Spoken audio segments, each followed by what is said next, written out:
वो जिज्ञासा को भी आप उसका निवारण भी करवा सकते हैं। तो मैं कर रहा हूँ सदैव बुजुर्गकार बोध से, जो हमसे जुड़ चुके हैं, कृपया वो आए और आज का जो विषय है उसके ऊपर अपना वक्तव्य हम सबके साथ साझा करें। सदैव बुजुर्गकार प्लीज। श्रद्धेय भंते जी को वंदामी। आप सभी को नमो बुद्धाय जय भीम। आज की बैठक में सभी जुड़े बौद्ध समाज के विद्वान साथियों को नमो बुद्धाय जय भीम। आप सभी का स्वागत है। एक लंबे समय से आप बीआरसी के माध्यम से बहुत ही महत्वपूर्ण विषयों पर विद्वान साथियों का प्रबोधन सुन रहे हैं, और बीआरसी विशेष रूप से जो व्यवस्था निर्माण का अध्याय है, श्रद्धेय भंते जी के मार्गदर्शन में उसके विभिन्न पक्ष पर, विभिन्न पहलुओं पर तमाम तरह के शीर्षक निर्धारित करके उस विषय पर हम विचार विमर्श करते हैं। धम्म के मामले में भी काफी विद्वान साथी भाई बी.एल. पारस जी, डॉक्टर धार्मिक योगेश जी, परम सम्मानित भंते जी, ये सभी बहुत विद्वता पूर्वक हमारा मार्गदर्शन कर रहे हैं। लेकिन आज का विषय बड़ा सुंदर है। कोई भी समाज जब अपने धन की व्यवस्था से बाहर निकलकर, रहन सहन की व्यवस्थाओं से बाहर निकलकर, जीवन जीने की तमाम जरूरतों को पूरा करने के बाद जब ये सोचने लगा कि उसकी अपनी पहचान का अस्तित्व क्या है, उसका खुद का अस्तित्व क्या है, तो किसी भी समाज के लिए एक मंगलकारी संकेत है। अभी तक जहां एक लंबे अरसे से हम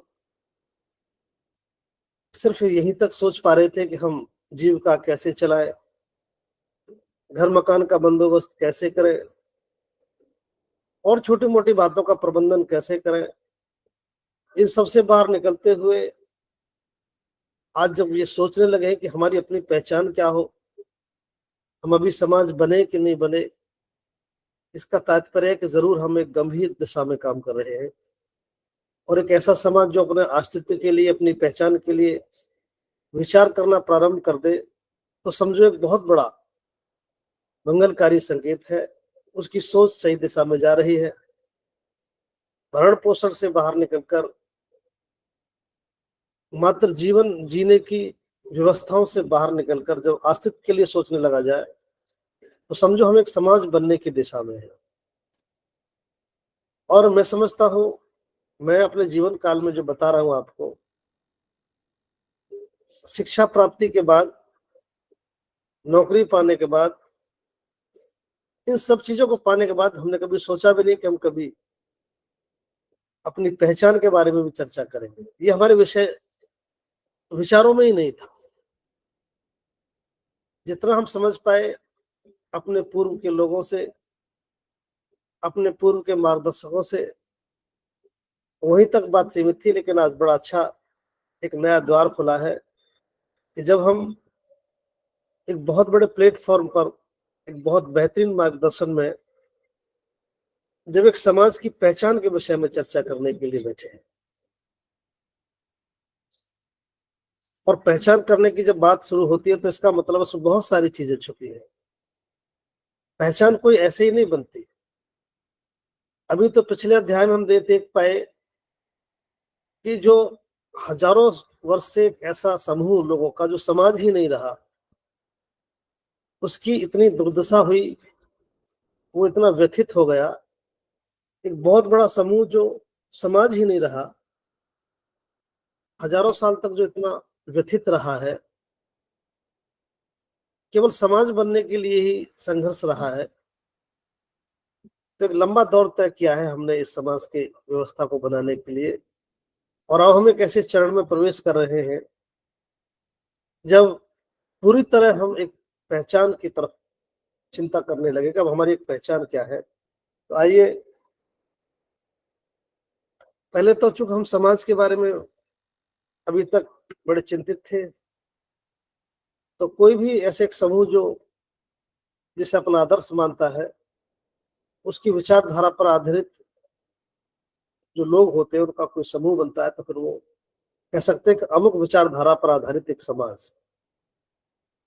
और आज बौद्ध समाज की बात है, तो अब चूंकि वो लोग ऐसे लोगों का समूह जो महाकारुणिक बुद्ध की शिक्षा और सिद्धांतों पर निर्मित हो, उनकी शिक्षाओं में भरोसा करता हो, महाकारुणिक बुद्ध के बताए हुए जीवन के मार्ग पर चलकर जो लोग जीवन जीते हैं, ऐसे लोगों का समूह बौद्ध समाज कहा जा सकता है।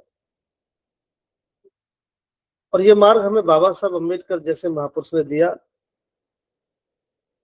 और हम सारे लोग आज बड़े पैमाने पर महाकारुणिक बुद्ध की तरफ बढ़ चले हैं। यह प्रयास तो एक लंबे अरसे से हो रहा था। बाबा साहब अम्बेडकर के अस्तित्व में आने के बाद उन्होंने हमारी समस्याओं का निदान, हमारे जीवन का जो निदान देखा वो महाकारुणिक बुद्ध के मार्ग में देखा। अब चूंकि बाबा साहब अम्बेडकर बहुत ज्यादा नहीं जी सके, उनका प्रारंभ मात्र था, दीक्षा एक प्रवेश मात्र था, लेकिन शेष कार्य जो करना था वो बाबा साहब अम्बेडकर के न रहने से काफी बिखर सा गया, कहिए कि वो अस्तित्व में ही नहीं रहा। और फिर बिना किसी नेतृत्व के ये काम इधर उधर जाता रहा। हम सही मायने में एक समाज की पहचान के साथ नहीं जी पाए और एक संकट रहा। ये विशेष कारण इसमें यह था कि सारी बातें तो बाबा साहब अम्बेडकर लिख गए, सब कुछ बता गए, महाकारुणिक बुद्ध की विचारधाराओं पर आधारित बुद्ध और उनका धर्म ग्रंथ भी लिख करके हमें दे गए, लेकिन एक नेतृत्व के अभाव में सब कुछ हमसे ठीक से समझा नहीं गया, और ठीक से समझा नहीं गया तो हम अमल में भी नहीं ला पाए। इसलिए हम सही मायने में बौद्ध समाज होते हुए भी बौद्ध समाज की पहचान नहीं बना पाए। आज जो दौर चला है, जब हम सब लोग बैठ करके एक बहुत बड़े प्लेटफॉर्म पर, जो एक राष्ट्रीय अंतरराष्ट्रीय स्तर की प्लेटफॉर्म बनने जा रही है बीआरसी, वहां बैठ करके कोई समाज का एक बहुत बड़ा नेतृत्व इस दिशा में चिंतित है कि हमारी बौद्ध समाज की पहचान कैसे बने और फिर उसका अस्तित्व कैसे बने और इसके बनाने में हमारे प्रयास क्या हो। और जब इस दिशा में सोचना प्रारंभ हो जाए तो समझो कि हम एक सही दिशा में काम कर रहे हैं। तो हम सब लोग आज परम श्रद्धेय भिक्खु डॉक्टर करुणासिंह राव जी के सानिध्य में, उनके मार्गदर्शन में, बाबा साहब द्वारा लिखित बुद्ध और उनके धर्म की बुनियाद पर कोड ऑफ कंडक्ट मान करके आज हम बौद्ध समाज के निर्माण की प्रक्रिया में प्रवेश कर गए। हजारों साल के बाद एक नए युग का सूत्रपात हो रहा है, और हम सब बड़े गौरवशाली हैं कि कह सकते हैं कि जब बौद्ध समाज के निर्माण का कार्य प्रारंभ हुआ, एक पहचान के साथ जीवन जीने का जब दौर शुरू हुआ, उस दौर में हमारी भी उपस्थिति रही। आइए अब जो हम जिस काम के लिए यहाँ बैठे हैं, हमें पिछली बैठक में भी जो साथ किसी दूसरे देश से एक बात कर रहे थे साथी, उन्होंने एक महत्वपूर्ण सवाल रखा था कि कोई ऐसा रास्ता बताइए जिसमें हमें बोलना ना पड़े, बताना ना पड़े। जैसे ईसाई समाज की अपनी एक पहचान है, मुस्लिम समाज की एक पहचान है, अन्य धर्म के मानने वालों की पहचान है, ठीक बौद्धों की भी एक ऐसी पहचान क्यों नहीं है, उनको क्यों बताना पड़ता है। तो ऐसा बंदोबस्त होना चाहिए, ऐसा प्रावधान होना चाहिए, ऐसा प्रयास होना चाहिए कि हमें भी लोग देख करके पहचाने, उस दिशा में वो लोग अपनी जिज्ञासा शांत करना चाह रहे थे। तो आज हम इस विषय पर बहुत ही व्यवस्थित तरीके से एक चर्चा आपके सामने रख रहे हैं। जब भी हम कह सकते हैं कि हम एक ऐसे समाज के लोग हैं जो हजारों साल से एक पहचान के संकट से वो समाज जूझ रहा है, लेकिन अब हम एक निदान की तरफ है। मैं बड़े गंभीरता के साथ आपसे कहना चाह रहा हूं, मेरे सामने एक पुस्तक है, जाति का संपूर्ण विनाश। ये बाबा साहब अम्बेडकर का एक भाषण है जो बाद में एक पुस्तक के रूप में रूपांतरित हो गया।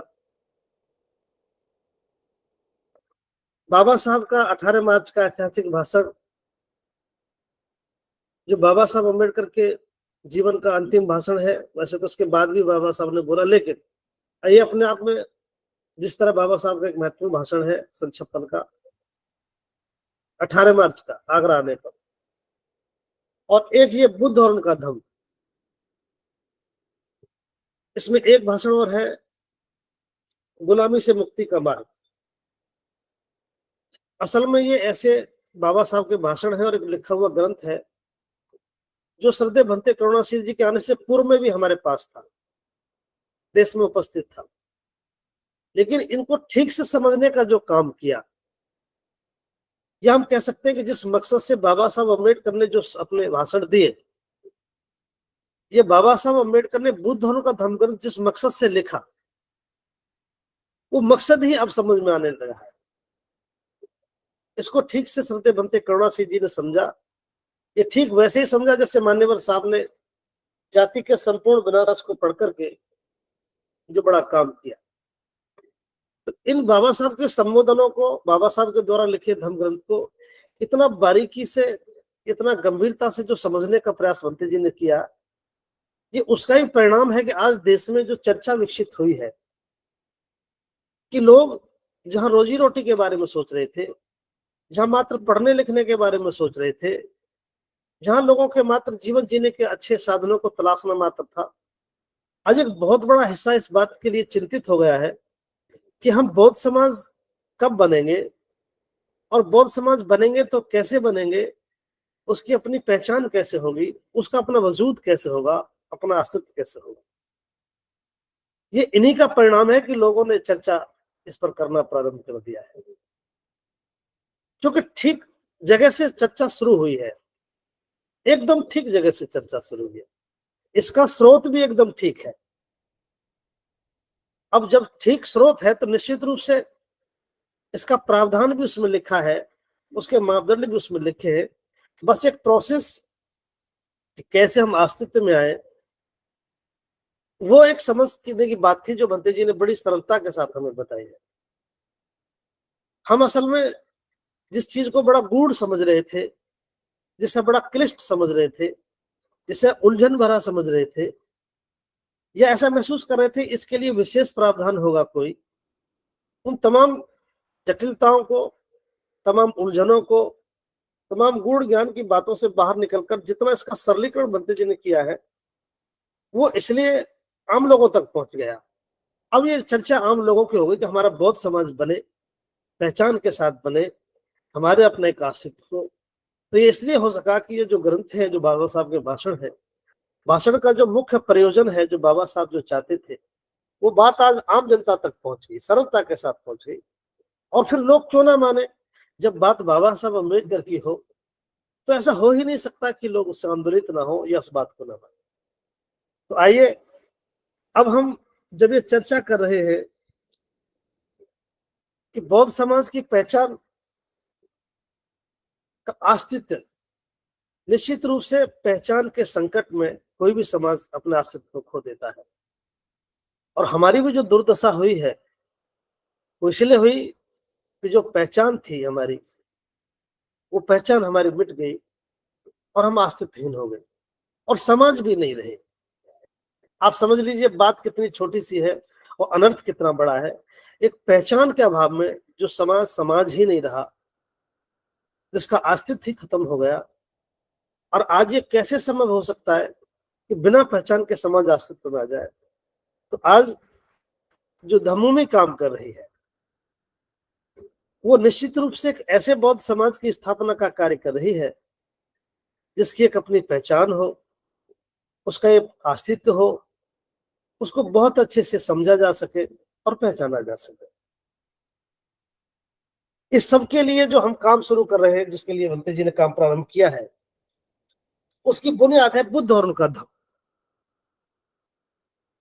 उसको जितना व्यवहारिक रूप से भंते जी ने समझा है और सरलीकरण किया है, तभी ये बात हम लोगों के जहन में आई है कि पूरा देश आज बौद्ध समाज की चर्चा के लिए लालायित है, जो हमारी चर्चाओं में था ही नहीं विषय, हमारी जरूरत भी नहीं था, हमारी आवश्यकता भी नहीं था।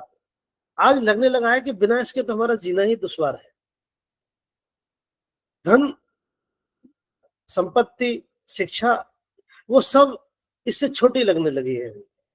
अब तो ये प्रबल इच्छा है कि हम कब बौद्ध बने, और ऐसे बौद्ध बने जिनकी अपनी एक पहचान हो, और ये एक चर्चा का विषय बन गया। आज पूरे देश में लोग बौद्ध समाज के निर्माण की प्रक्रिया को अमल में लाने के लिए आतुर है, और बहुत बेहतरीन तरीके से इसके लिए लालायित है। आइए, तो आप समझ पाए होंगे कि पहचान के अस्तित्व में हमारा सब कुछ अनर्थ हुआ। इसलिए आज जैसे ही बात समझ में आई कि हम पहचान के साथ जीना चाहते हैं, तभी हमारा अस्तित्व बनेगा। तो आम जनता तक ये चर्चा पहुंच गई और पूरा देश चाहता है, समझना चाहता है कि अब हम बौद्ध कैसे बने, और बौद्ध बने तो पहचान के साथ बने। मैं एक बीच में एक छोटा सा उदाहरण आपको दे रहा हूं ताकि हम फिर प्रमुख प्रक्रिया पर पहुंचेंगे। अभी बाबा साहब के बाद और भंते जी से पूर्व, बाबा साहब के बाद और भंते जी से पूर्व बीच में मान्यवर साहब का जो आगमन हुआ है, मैं उसकी एक अवधारणा आपके सामने रख रहा हूं। मान्यवर साहब, काशीराम साहब जब आए तो समाज की एक विचित्र दशा थी। जातियां पूरे चरम पर थी, आज भी जातियों का पूरे तौर तरीके से है।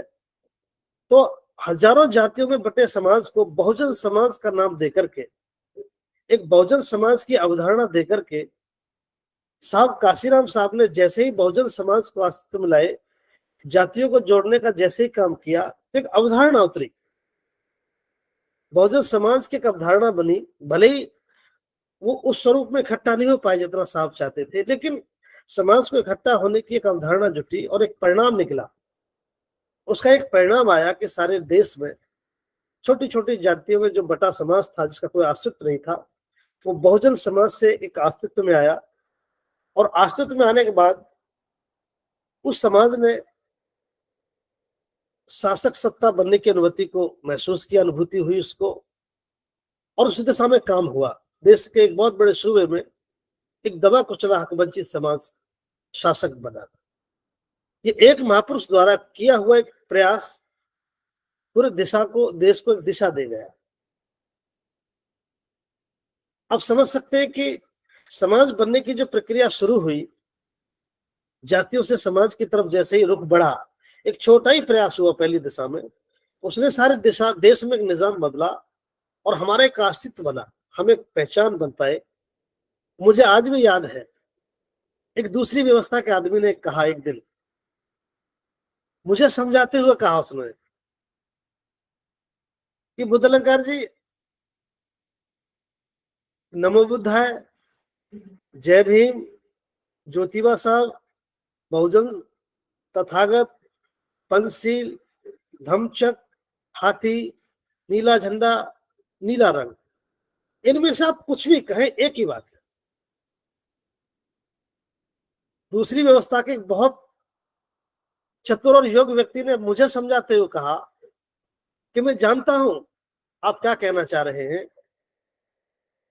मैंने जितने भी नाम गिने, नमो बुद्धाय, जय भीम, ज्योतिबा साहब, बहुजन, तथागत, पंचशील, धम्मचक्र, हाथी, नीला रंग, आप इसमें जो कुछ भी तुम्हारे शब्दों में, तुम्हारे बोलने में, तुम्हारे क्रियाकलाप में अगर इनमें से कहीं भी कोई एक चीज भी दिखाई देती है, इन सब का एक ही अर्थ है। ये उस दौर का उदाहरण मैं आपको बता रहा हूं जब बहुजन समाज के बनने की प्रक्रिया शुरू हो रही थी। लोग इस दिशा में आंदोलित थे, वो लोग समझ पा रहे थे इस बात को, वो समझदार थे, एक महापुरुष हमारा अस्तित्व पैदा कर रहे थे। तो हमारे शब्दों से, हमारे प्रतीकों से वो लोग बहुत ज्यादा बेहतर तरीके से समझते हैं।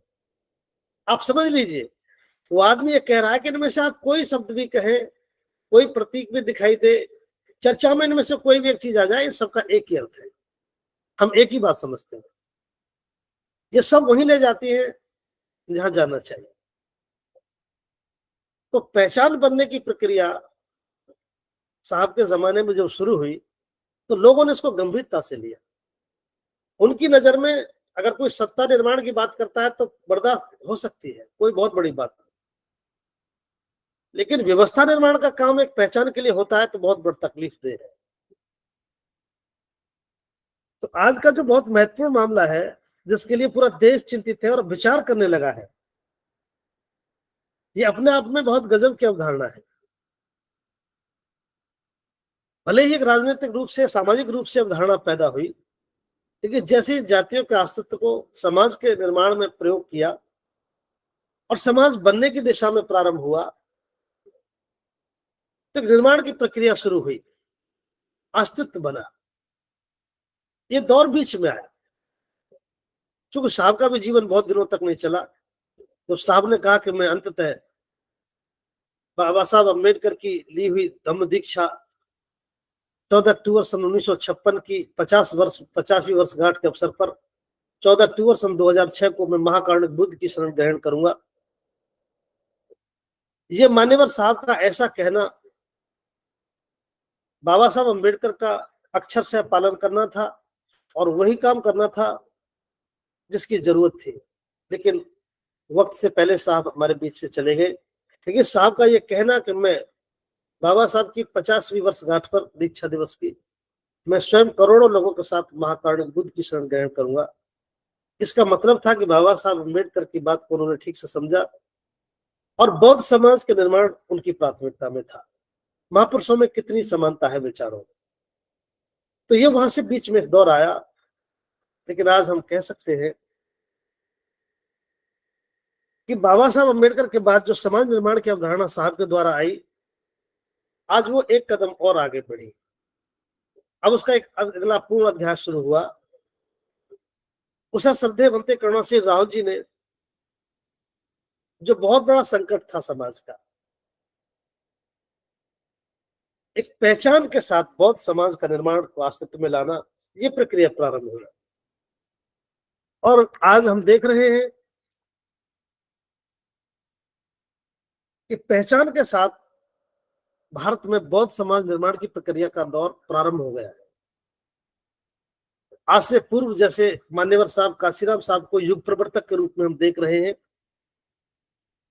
निश्चित रूप से मान्यवर साहब के द्वारा एक युग का निर्माण हुआ और आज हम पुनः इस अध्याय की पुनरावृत्ति को समझ पा रहे हैं। ये और बड़ा काम होने जा रहा है। आज जो बौद्ध समाज का अस्तित्व आ रहा है, बौद्ध समाज की पहचान के साथ निर्माण हो रहा है, ये देश में वही काम हो रहा है जो बाबा साहब अम्बेडकर चाहते थे। ये टोटली ट्रांसफॉर्मेशन है, यह सुधार का कोई मामला नहीं है। हमने पिछली बार भी जब ये बात हुई थी तब कहा था कि बौद्ध समाज का निर्माण, पहचान के साथ निर्माण का जो काम शुरू हुआ है, ये बिल्कुल टोटली ट्रांसफॉर्मेशन है।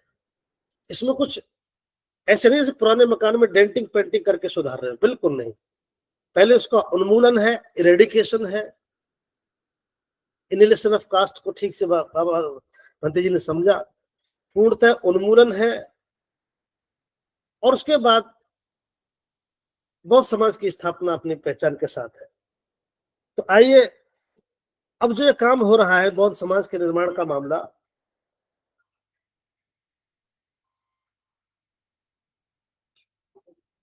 इसमें जो भंते जी की अवधारणा है उसमें क्या तो हमें समाप्त करना है और क्या स्वीकार करना है। अभी तक मामला ये नहीं था, छोड़ने वाली बातें थी नहीं, क्या क्या छोड़ना है और क्या क्या स्वीकार करना है, इसलिए दोनों चीजों में कोई अंतर नहीं समझा गया, तो पहचान स्थापित नहीं हुई। यह प्रमुख कारण है पहचान स्थापित न होने का। बौद्ध समाज की स्थापना में ये कहिए कि मैं स्वयं बौद्ध बन रहा हूं, तो क्या मुझे छोड़ना है और क्या मुझे स्वीकार करना है, इन दोनों में कोई अंतर नहीं हो पाया, इसीलिए हम कोई पहचान स्थापित नहीं कर पाए। आज की जो स्थापना का मामला है वो बिल्कुल डिफरेंट है, कोई पैरेलल नहीं है, किसी का समानांतर नहीं है कि ये ऐसा करते हैं तो हम ऐसा कर लें, इन्होंने ये पहन रखा है तो हम ऐसा पहन लें, ऐसा नहीं है। हम किसी के पैरेलल नहीं, हम बिल्कुल डिफरेंट है, एकदम भिन्न है, हम किसी का समानांतर नहीं है। तो एकदम स्पष्ट जो अब ये बात बनने जा रही है बौद्ध समाज के निर्माण की, बौद्ध समाज की स्थापना की, बस यहां से हम शुरू हो रही है अपनी। तो क्या क्या छोड़ना था, क्या क्या स्वीकार करना था, इस पर भंते जी का एक मार्गदर्शन है और ये वही मार्गदर्शन है जो बुद्ध एंड धम्मा में वर्णित है, बाबा साहब के जाति के संपूर्ण विनाश में वर्णित है और बाबा साहब के ऐतिहासिक भाषण में वर्णित है। गुलामी से मुक्ति के मार्ग में बाबा साहब ने अपने शब्दों में कहा है, उसको ठीक से बाबा साहब की बात को भंते जी ने स्वीकार किया, माना है और उसका सरलीकरण करके बताया है। जैसे अभी लोगों ने पूछा कि हमको लोग देखकर क्यों नहीं पहचानते कि हम कौन हैं। इसलिए नहीं पहचानते कि हमें पता ही नहीं था कि बुद्धिस्ट होने के बाद हम कैसे हो जाएंगे, हमारा स्वरूप कैसा होगा। अब जैसे हमसे किसी ने कहा कि मुस्लिम भाई कैसे होते हैं, तो मुस्लिम कहते ही कि मुस्लिम की अवधारणा हमारे दिलो दिमाग में आ जाती है, उसका स्वरूप है निश्चित। ईसाई कहते ही, ईसाई शब्द आते ही ईसाई की हमारी चीज पूरा मन में उतर जाता है कि उसका ऐसा स्वरूप होगा, ऐसे वस्त्र होंगे, ऐसे प्रतीक होंगे। हिंदू कहते ही हिंदू की पूरी टोटली अवधारणा हमारे जहन में उतर जाती है कि भाई ये उसका निशान ऐसा होगा, चुटिया होगी, माथे पर निशान होंगे, लंगोटी होगी, ये सब हमारी समझ में आ जाता है। अब जो बुद्धिस्ट का स्वरूप कैसा होगा, उसका स्वभाव कैसा होगा, उसका संबोधन कैसा होगा, उसका लिबास कैसा होगा, ये सब चीज तो हमारी जानकारी में ही नहीं है। अभी सारी जानकारी में ही नहीं है तो फिर कैसे एक बौद्ध व्यक्ति का स्वरूप निश्चित होगा। जैसे भिक्खु कहा, मॉन्क कहा, मॉन्क कहते ही हमारी समझ में आ गया कि एक चीवर होगा, केस कंपन होगा और शेष चीजें हमारी समझ में आ जाती है। लेकिन एक बौद्ध उपासक कैसा होगा, बौद्ध व्यक्ति का स्वभाव कैसा होगा, ये चीज हमारी पहुंच से बाहर है, हमारी समझ में ही नहीं है, कोई एग्जाम्पल भी हमारे सामने नहीं है, और है तो इस तरह नहीं है। तो सबसे बड़ी जो दिक्कत आई वो ये थी कि स्वरूप को समझने का कहीं प्रयास भी नहीं हुआ, और जब समझा नहीं गया तो लोगों को समझा कैसे देते। तो आइए अब मैं थोड़ा सा वो स्वरूप आपके सामने बता रहा हूं, जैसा नमोमी के द्वारा सदैव बंते जी हमें बता रहे हैं। ये बात इसलिए जरूरी है कि कहीं आपको भी अवसर मिलेगा तो आप ये बात कह सकते हैं, बता सकते हैं। स्वयं के साथ लोगों को अवसर मिलना चाहिए बताने का, बहुत लोगों को चर्चा करनी चाहिए। जैसे उदाहरण के लिए व्यक्तित्व, बंते जी यहीं से प्रारंभ करते हैं। स्वभाव पर बंते जी का पूरा जोर रहता है। जैसे हमने कहा शराबी, तो शराबी शब्द कहते ही एक शराबी व्यक्ति का चाल चलन, उसका क्रियाकलाप, उसके शब्द हमारे ठीक से समझ में आते हैं, शराबी। ऐसे ही इन शब्दों में उसका एक वर्णन है, एक स्वरूप है। साधु कहा, संत कहा, शिक्षक कहा। शिक्षक कहते ही एक शिक्षक की पूरी अवधारणा हमारे सामने है। एक शिक्षक होगा तो हम ऐसी आशा करते हैं शिक्षक का ऐसा स्वरूप होगा, ऐसा चाल चलन होगा, ऐसी वाणी होगी। तो ऐसे ही भंते जी ने बड़ी सरलीकरण करके कहा, एक बौद्ध व्यक्ति कहते ही एक ऐसा स्वरूप हमारे समझ में आ जाना चाहिए, बौद्ध व्यक्ति कैसा हो। जैसे व्यक्तित्व, व्यक्तित्व कहते ही हमारी समझ में आ जाता है कि जो बौद्ध व्यक्ति होगा वो बहुत शालीन होगा, एकदम साफ सुथरा शालीन होगा, ये उसका पहला। और उसका जो स्वभाव है नितांत विनम्र होगा। कैसा, जैसे विनम्रता का भाव होगा, चेहरे पे हमेशा मुदिता मिलेगी, प्रसन्नता का भाव रहेगा, कृतज्ञता की भावना हमेशा मिलेगी। अगर आपने उसे कलम मांगा या आपने उनको कलम दिया, आपके प्रति हमेशा कृतज्ञता का भाव रखेगा। थोड़ा भी उसकी मदद करेंगे, इमीडिएट वो कृतज्ञता प्रकट करेगा। ये बौद्धों का प्रचलन है। एक बार भंते जी ने बहुत सुंदर दृष्टांत बताया। एक बार अमेरिका के राष्ट्रपति लिंकन साहब अपनी बग्गी में सवार होकर अपने जो राष्ट्रपति भवन है वहां से कहीं आ रहे थे अथवा जा रहे थे। रास्ते में मार्ग में ही किसी छोटे से कर्मचारी ने उनको बड़ी विनम्रता पूर्वक नमन किया, अभिवादन किया। तभी उन्होंने अपने बग्गी चलाने वाले को रोका, बग्गी से नीचे उतरे और जिसने उनको अभिवादन किया था उससे ज्यादा झुक करके उनको नमस्कार करके फिर बग्गी में बैठे और चल दिए।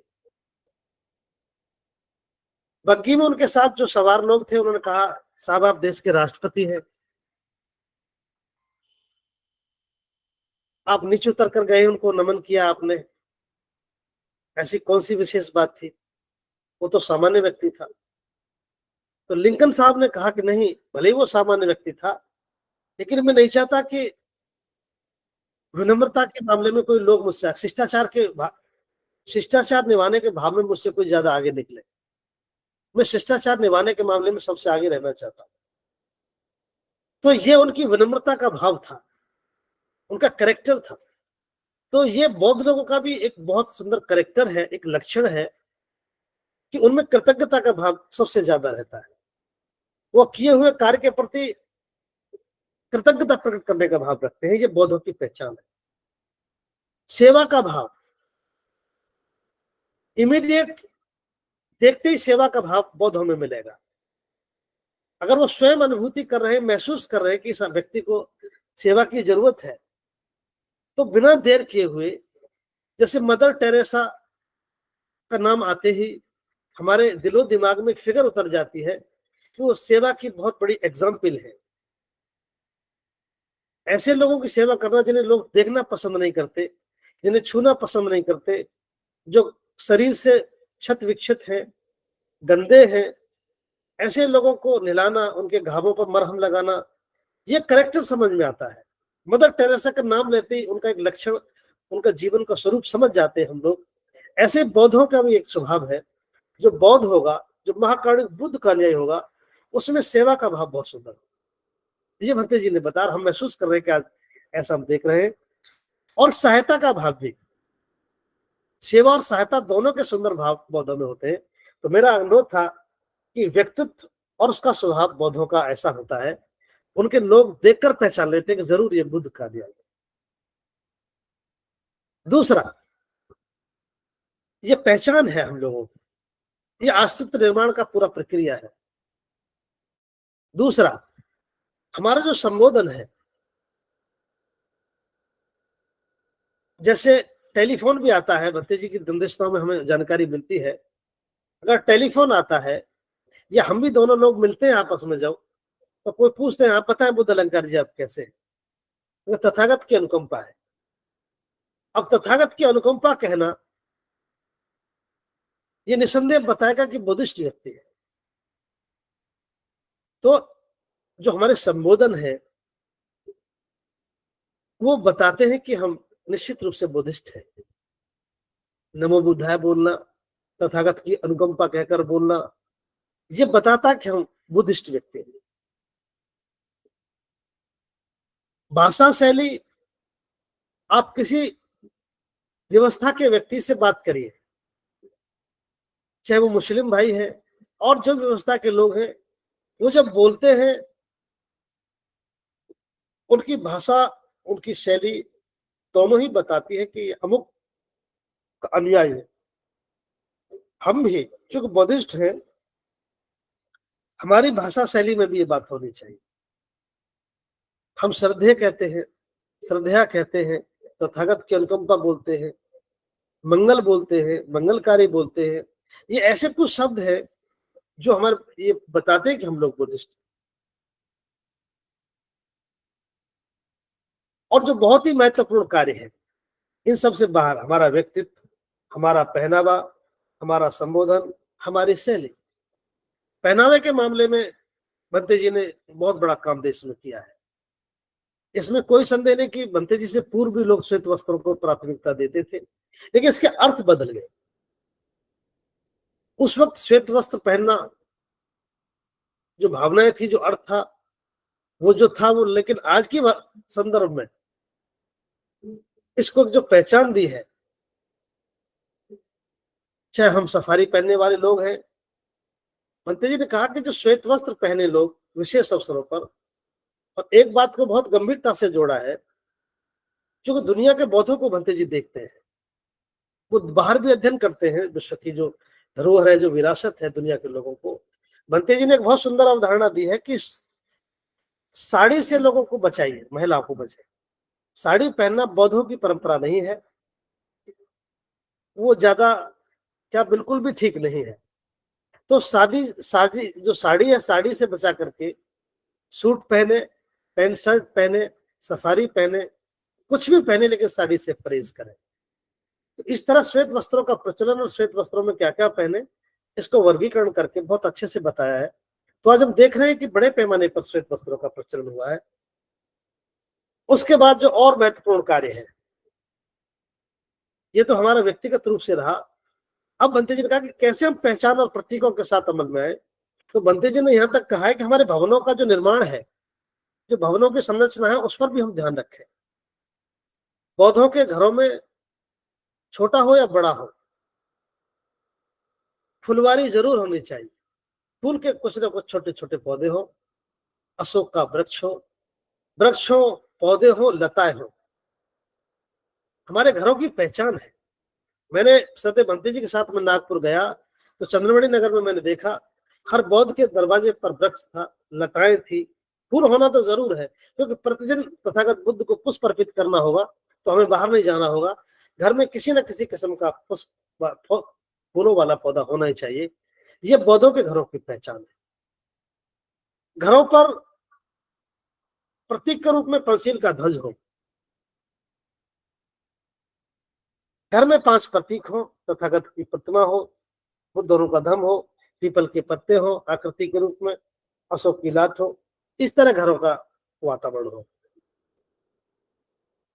इससे ज्यादा महत्वपूर्ण बात, ये वो चीज है जो समाज का निर्माण कर रही है, पहचान के साथ स्थापित कर रही है। घर को बताना नहीं पड़ता कि किस समाज का घर है। जैसे हम और बस्तियों में जाते हैं, उनकी आबो हवा देखकर बता देते हैं कि मुस्लिम समाज की बस्तियां शुरू हो गई हैं, ये ईसाई समाज की बस्तियां हैं, ये मुस्लिम भाइयों की बस्तियां हैं। ऐसे ही हम चाहते हैं, भंते जी ने कहा कि हम भी चाहते हैं कि हमारे घरों की संरचना, घरों पर लगे प्रतीक, घरों के अंदर बैठने का भाव, ये सब बताए कि हम बौद्ध हैं। फिर और बड़ी महत्वपूर्ण बात, इस अस्तित्व के निर्माण में बहुत सुंदर सुंदर तरीके से जो भंते जी ने बताया है। फिर कहा है कि पर्व को हम अभी समझ पाए। पहचान तो तभी बनती है, जैसे बुद्ध पूर्णिमा, 2 बुद्ध पूर्णिमा है। एक तो अभी जो वैशाख माह में आ रही है, फिर एक आषाढ़ मासी पूर्णिमा जिसको धम्मचक्र प्रवर्तना कहते हैं, और तीसरा सम्राट अशोक विजयदशमी। ये 3 हमारे धार्मिक पर्व हैं। इसके अतिरिक्त कोई हमारा दूसरा पर्व नहीं है। बुद्ध पूर्णिमा जिसको त्रिपावन पूर्णिमा कहते हैं, धम्मचक्र प्रवर्तना, सम्राट अशोक विजयदशमी, और इसके बाद समय समय पर महापुरुषों की जयंतियां, जैसे बाबा साहब अम्बेडकर की जयंती है। क्योंकि हम इन्हीं को अमल में लाएंगे, तो भंते जी का कहना यह है कि हम पर्वों से अपनी पहचान लोगों को बताते हैं। जब आप पूर्णिमा मना रहे होंगे तो परिधान अपने होंगे, पहचान अपनी होगी।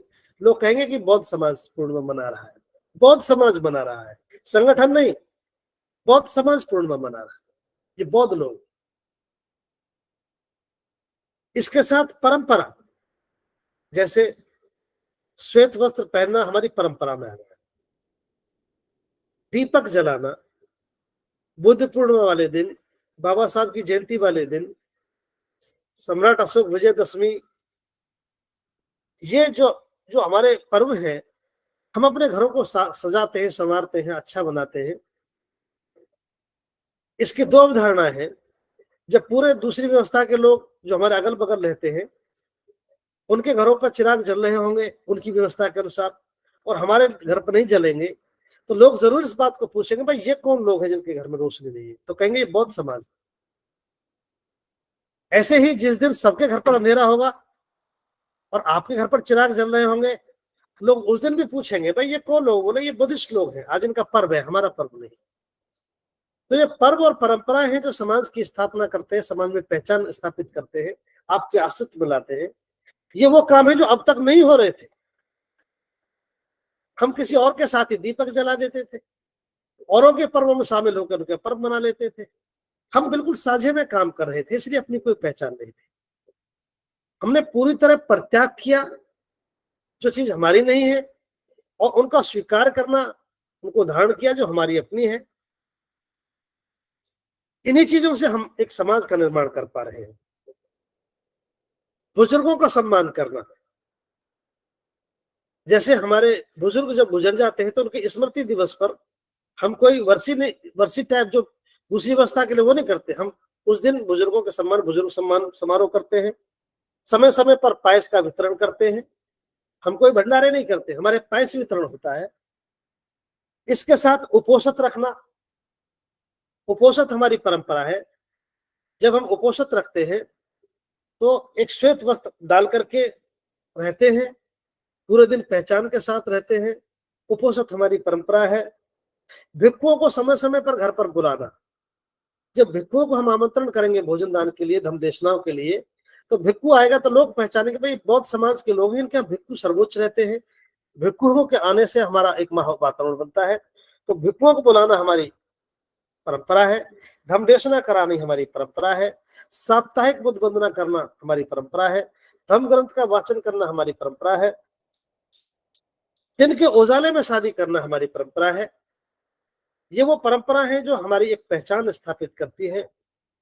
लोग कहेंगे कि भाई दिन में शादी कौन लोग करते हैं? बौद्ध लोग करते हैं।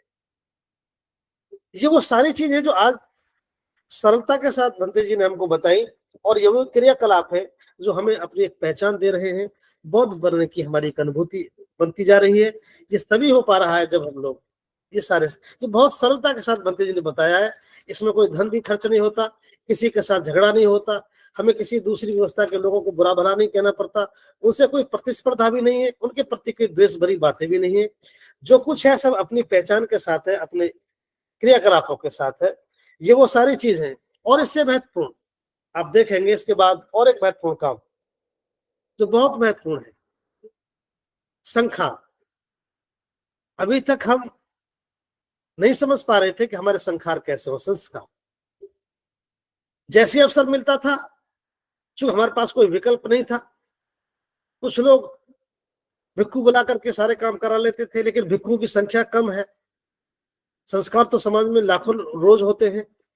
इसलिए पहला काम जन्म, विवाह और मृत्यु, जन्म से लेकर के मृत्यु तक के जो भी संस्कार हैं, कोई मिलावट नहीं। बाबा साहब ने 8वें संकल्प में प्रतिज्ञा में कहा है कि हमारे कोई भी संस्कार दूसरी व्यवस्था के व्यक्ति से नहीं होना चाहिए। अब लेकिन नहीं होना चाहिए तो अपनी व्यवस्था से कैसे हो? उसके लिए श्रद्धेय भंते जी ने प्रशिक्षण देकर आज संस्कार कम्मकों को उतारा है। और हम बड़े गर्व के साथ कह सकते हैं कि आज बौद्ध समाज के लोगों ने जन्म से लेकर मृत्यु तक के सभी संस्कार बौद्ध रीति से शुरू करा दिए हैं। और उनके लिए न केवल भिक्षु करते हैं बल्कि संस्कार कम्मक प्रशिक्षण देकर उतार दिए हैं। ये काम शुरू हो चुका है जो हमारी पहचान को स्थापित करता है। लोग अब बहुत अच्छे से बहुत संस्कारों के प्रति लालायित हो रहे हैं और निर्भीकता के साथ निसंकोच होकर के करा रहे हैं, क्योंकि उन संस्कारों में बड़ा आकर्षण है। और उसके बाद जो और सुंदर काम है, जीवन शैली को लेकर भंते जी ने एक सुंदर सिस्टम दिया है, बहुत सुंदर है, बहुत सरल है।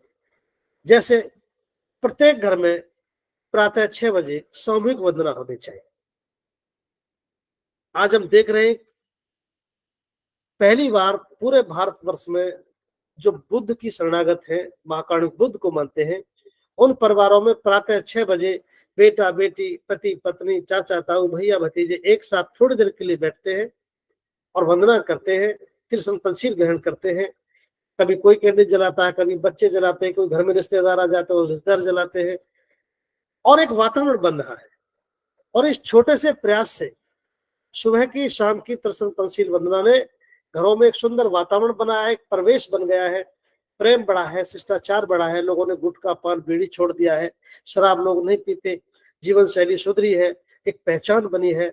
क्योंकि हम कभी आज से पहले एक अच्छे आचरण के साथ कभी एक साथ परिवार के लोग बैठते ही नहीं थे, लेकिन आज सभी लोग जो बौद्ध परिवार बन गए हैं वो सुबह 6 बजे एक साथ बैठते हैं, वंदना करते हैं, कैंडल जलाते हैं और फिर अपने अपने काम में निवृत्त होकर के लगते हैं। और इससे एक अच्छा जीवन हमारा बना है। इसके साथ जो अंतिम 2 महत्वपूर्ण कार्य हुए हैं, बहुत महत्वपूर्ण, इसको मैं धम्मभूमि का एक कार्यकर्ता होने के नाते और बुद्धिस्ट व्यक्ति होने के नाते बात आपको कह रहा हूं, आप भी इस बात को पूरे देश में बताइए और उसमें सहयोगी बनिए। इस वक्त भंते जी ने जो 2 काम अद्भुत किए हैं, समाज को हम कह सकते हैं कि एक उपहार दिया है, एक गिफ्ट दी है। 2 चीज, नंबर 1 संस्कार कम्मक। आज संस्कार के बहाने जो दूसरी व्यवस्था का आदमी हमारे सिरमौर था, जो हमारे घरों पर साम्राज्य कर रहा था, हमारे दिलो दिमाग पर जिसका साम्राज्य था, आप कल्पना करिए, एक ऐसा व्यक्ति जो उस व्यवस्था का पोषित व्यक्ति, जिसका जन्म से लेकर मृत्यु तक हमारे घर में काबिज था, जिसका अस्तित्व था, जो घर में व्यवस्था को रोके हुए था, उसको बिना शोर शराबे के, बिना किसी कठोर संघर्ष के धम्मभूमि ने रिप्लेस कर दिया।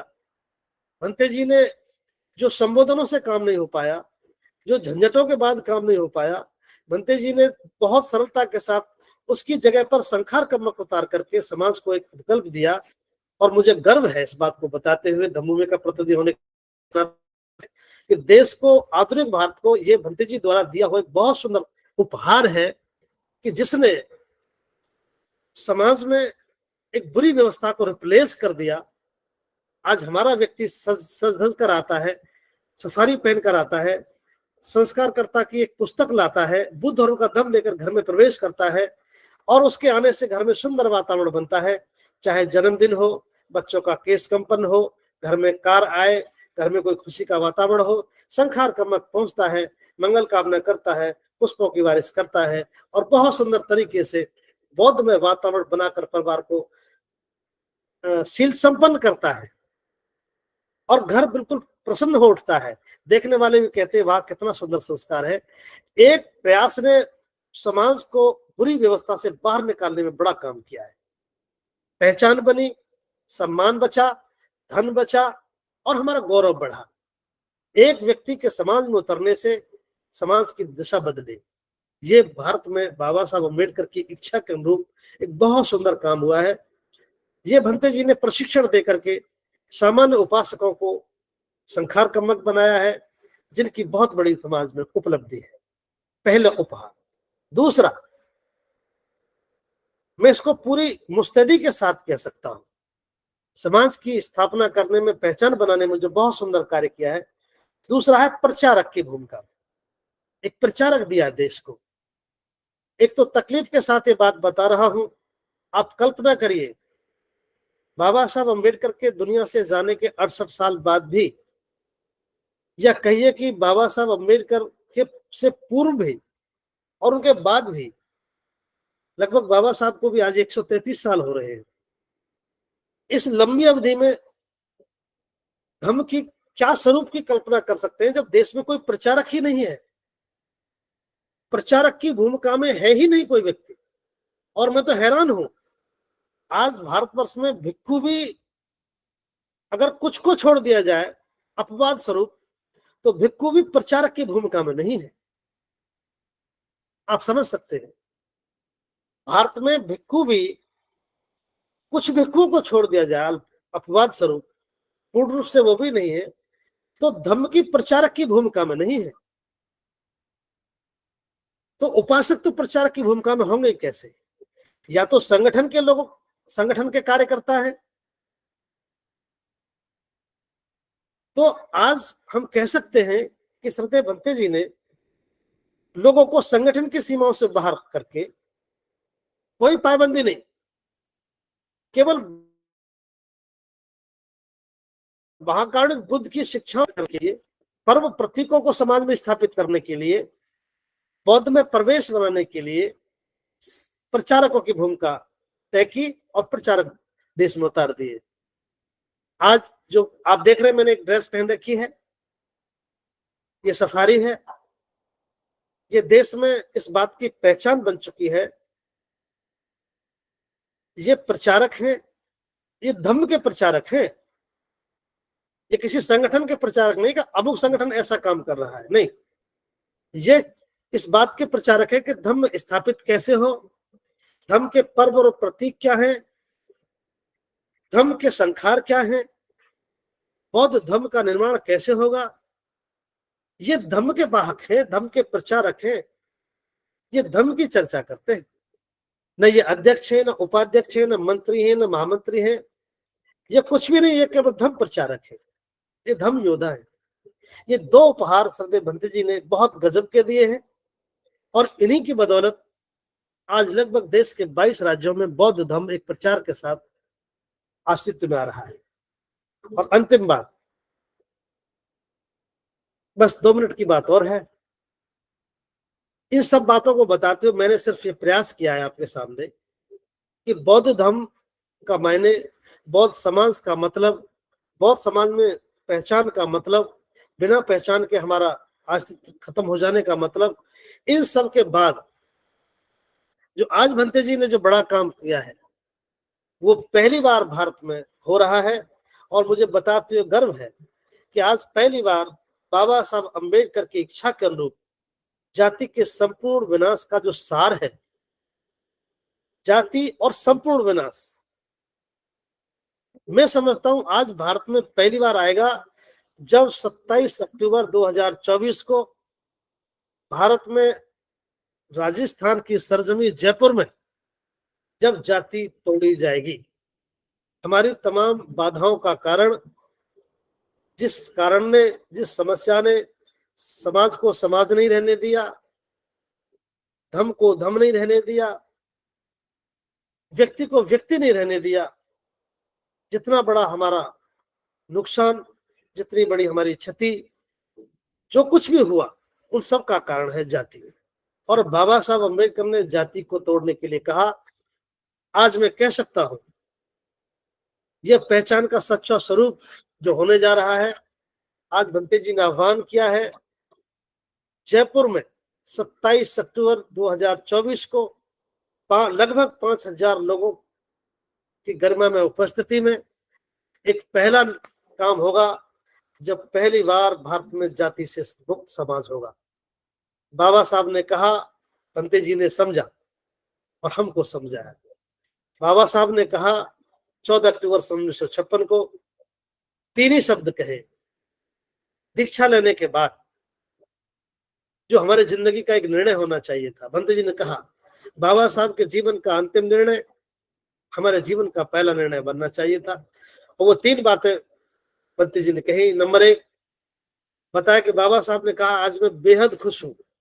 दीक्षा लेकर जब वो खड़े हुए, नमन करने के बाद जब खड़े हुए, तो बाबा साहब ने कहा आज मैं बेहद खुश हूं, मैं इस नर्क से मुक्त हुआ, आज मैं एक मुक्त मानव हूं। अपनी खुशी प्रकट की उस वक्त, तो बाबा जी कह रहे हैं क्या वो खुशी में हमें साझा नहीं होना चाहिए? क्या बाबा साहब की खुशी हमारे जीवन की खुशी नहीं होनी चाहिए? नंबर 2, मैं इस नर्क से मुक्त हुआ। बाबा साहब ने जिसे नर्क कहा, जाति को नर्क कहा, उस व्यवस्था को नर्क कहा, बाबा साहब जिस नर्क से मुक्त हुए, क्या आज भी हमें बाबा साहब के जाने के 68 साल बाद हमें उस जाति में के नर्क में खड़ा रहना चाहिए? आज भंते जी ने देश के लोगों को ललकारा है, उस व्यवस्था में काम करने वाले लोगों को ललकारा है कि बाबा साहब के जाने के बाद आज भी हम नर्क में खड़े होकर जयंती मना रहे हैं, आज भी उसी नर्क में खड़े होकर बाबा साहब को पढ़ा रहे हैं, आज भी उसी नर्क में खड़े रहकर निदान ढूंढ रहे हैं। कमाल की बात है, नर्क में खड़े और नर्क से निदान ढूंढ रहे हैं। तो आइए दूसरी बात, भंते जी ने कहा कि बाबा साहब जिस नर्क से मुक्त हुए, क्या हमें नर्क से मुक्त नहीं होना चाहिए? क्या बाबा साहब मुक्त मानव हुए, क्या हमें मुक्त मानव नहीं होना चाहिए? ये तीनों बात आज 27 अक्टूबर 2024 को भारत की धरती पर साकार होंगी। 5 लाख लोगों की गरिमा में उपस्थिति में, श्रद्धेय भंते करुणाशील जी के गरिमा में सानिध्य में बौद्ध समाज की स्थापना होगी। फिर हमारी पहचान होगी, हमारा एक अस्तित्व होगा। हम ये तो नहीं कह रहे कि पूरा देश उस दिन बौद्ध में हो जाएगा, लेकिन पूरे देश के लिए बौद्ध समाज की स्थापना का कार्यक्रम का मंगलारंभ हो जाएगा। ये बाबा साहब अम्बेडकर की वहां दीक्षा लेना, वो धम्म की दीक्षा थी, यह धम्म का विस्तार है। वो धम्म की स्थापना थी, यह धम्म का विस्तार होगा। वो दीक्षा भूमि थी, ये धम्म भूमि होगी। वो नागपुर था, ये जयपुर होगा। वो दक्षिण भारत का केंद्र था, ये उत्तर भारत का केंद्र होगा। उस दिन हम कह सकते हैं, हमें पूरा भरोसा है, बौद्ध समाज की स्थापना जो आज का विषय है, बौद्ध समाज की स्थापना, बौद्ध समाज की पहचान और उसका अस्तित्व, जिस पर आज हम चर्चा कर रहे हैं, फिर अस्तित्व भी होगा, फिर पहचान भी होगी और हम तमाम समस्याओं से निजात पाएंगे।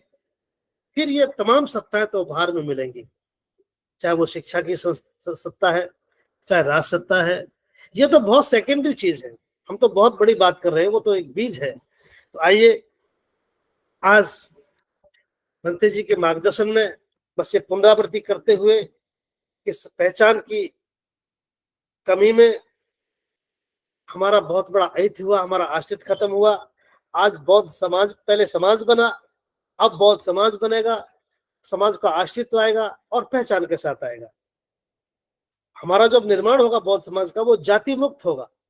पहली बार देश में जाति पर चोट होगी, चोट ही नहीं होगी, जाति टूट जाएगी।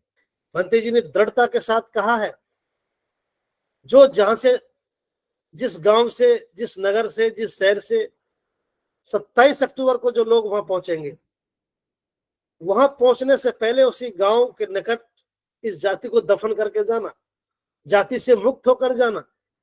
जो लोग जाति से मुक्त होने का संकल्पित होंगे, वही लोग उस कार्यक्रम में शामिल होंगे। ये पहला दौर आएगा जब जाति के साथ बौद्ध नहीं बनेंगे लोग, जाति से मुक्त होकर बौद्ध बनेंगे। रोटी बेटी खान पान सब कुछ अलग होगा, भले वो संख्या प्रारंभिक संख्या होगी, लेकिन वो एक मंगलारंभ होगा। तो दूसरा, क्या छोड़ना था, क्या ग्रहण करना था, इन दोनों के बीच में स्पष्ट अंतर रेखा होगी। क्या छोड़ना था, क्या स्वीकार करना था, कोई घालमेल नहीं, इस पार या उस पार। उसके बाद अपनी परंपरा, अपने प्रतीक, अपने संस्कार, इसके साथ ही हमारा इस सारा का सारा निर्माण होगा।